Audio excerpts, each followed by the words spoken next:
दोस्तों आज की मार्केट एनालिसिस शुरू करते हैं। सबसे पहले चलते हैं हम डेली टाइम फ्रेम में।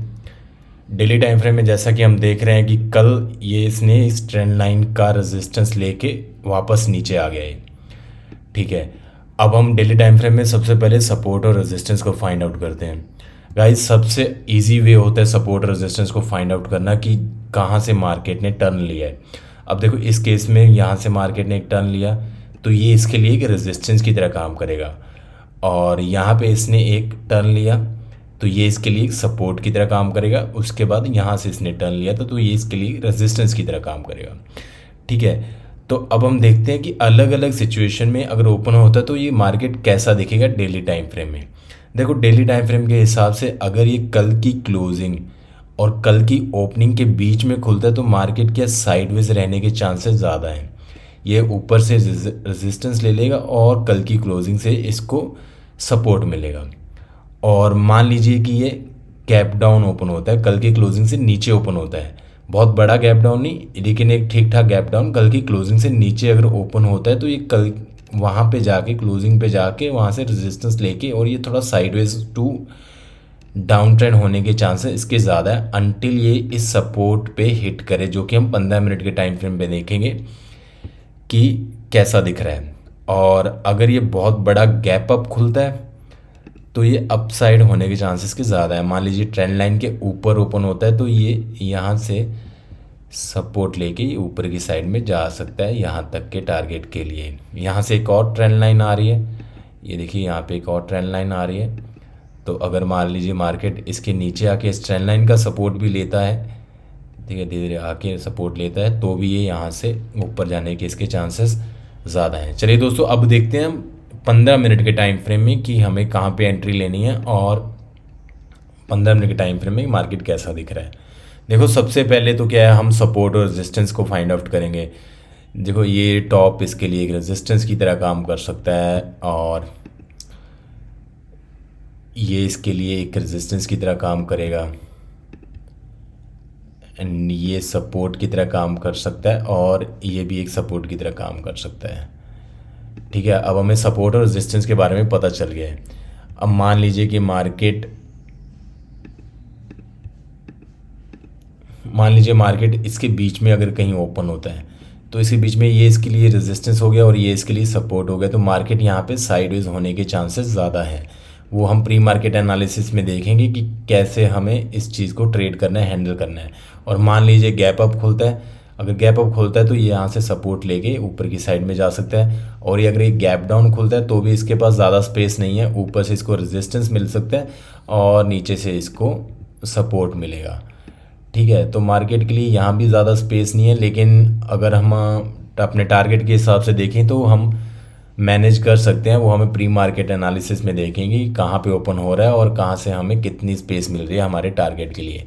ठीक है दोस्तों, तो चलिए दोस्तों अब हम मिलते हैं प्री मार्केट एनालिसिस में। तो चलिए दोस्तों प्री मार्केट एनालिसिस खत्म हो चुके हैं और हम ओपन हो रहे हैं 24,788 पे, जो कि है यहाँ पे इस लाइन पे जो मैंने मार्क कर रखा है।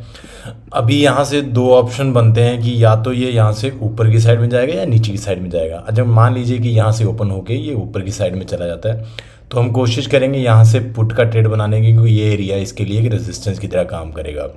और मान लीजिए कि ये नीचे की साइड में आता है तो हम यहाँ पे कोशिश करेंगे कि कॉल साइड का ट्रेड लें, क्योंकि ये एरिया इसके लिए एक रेजिस्टेंस की तरह काम करेगा। ठीक है दोस्तों, चलिए दोस्तों अब हम मिलते हैं जब मैं ट्रेड एग्जीक्यूट करूंगा तब। दोस्तों यहाँ 25,050 के पुट में मैंने एंट्री बनाई है। 249 पे हमारी एंट्री हुई है, 229 पे हमारा एसएल है और 289 पे हमारा टारगेट रहेगा। 1:2 का हम टारगेट फॉलो करेंगे और देखते हैं कि हमारा टारगेट हिट होता है या एसएल हिट होता है। और ये मैंने एंट्री क्यों बनाई ये मैं आपको बताऊँगा।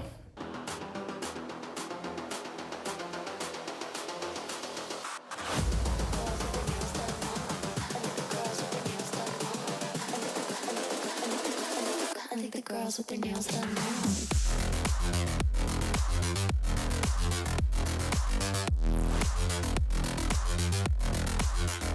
Girls with their nails done. Girls with their nails done.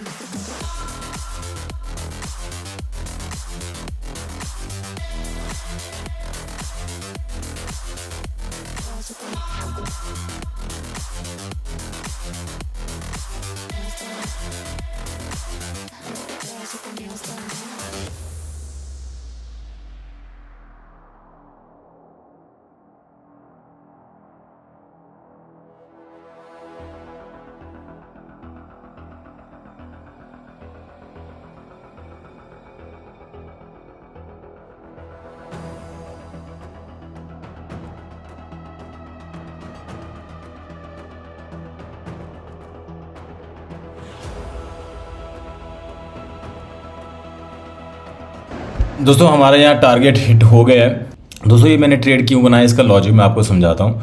जैसे कि मैं चलता हूँ पहले 15 मिनट के टाइम फ्रेम पे।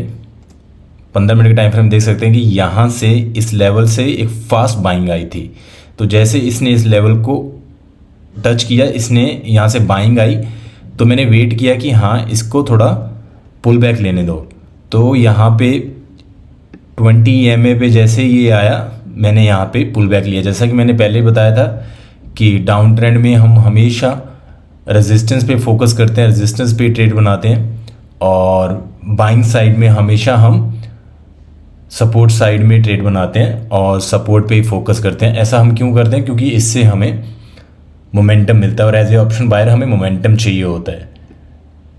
तो ठीक है दोस्तों, आज भी हमारा टारगेट हिट हुआ। मिलते हैं अगली वीडियो में। जय हिंद।